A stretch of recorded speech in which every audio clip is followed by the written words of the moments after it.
Утре е Свитемаченичка Варвара, кога денот почнува да се вари и да се зголемува. Народната традиција овој ден го одбележува и со варење на пченка, која го символизира зголемувањето на денот. Која била Варвара?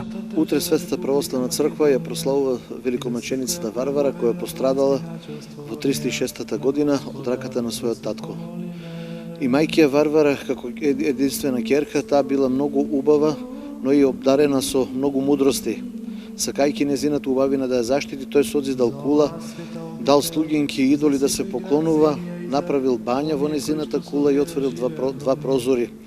Кога Варвара гледала низ прозорите, гледајќи го светот дење, а навечер звезденото небо, со Божја промисла умот се отворил и таа почувствувала дека овие идоли што татко ги ставил да се поклонува не се вистински.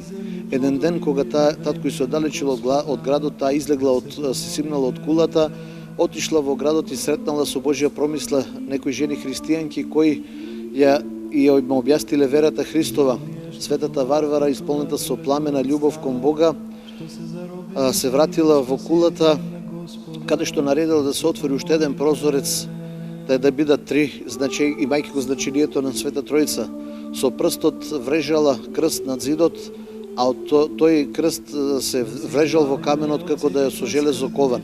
Од незините стапки извирала вода која многу луѓе излекувала. Кога татко и се вратил и разбрал за незината христолюбива вера, ја дал на жестоко мачење кај маченикот Мартијан. Дури тој жестоко ја гонел, па така Варвара, бегајќи од незиниот татко, дошла до една карпа која се отворила и ја сокрила младата Варвара. По известно време, кога излегла од пештерата, татко и продолжил да ја прогонува, ја фатил и ја дал на жестоки маки. Маченикот Мартијан, мачејќи ја неа, ја фрлил во затвор и тогаш и се јавил сам Господ Исус Христос со светите архангели и ја исцелиле. Во тоа време некоја жена Јулијана, која го видела сето тоа и таа посакала да настрада маченички ради Христа и ја исповедала верата. Маркијан и Диоскор, утредента која виделе Варвара исцелена, продолжиле со жестоките маки и така незиниот татко ја обезглавил, а Јулијана пак била обезглавена од мачителите, од војниците.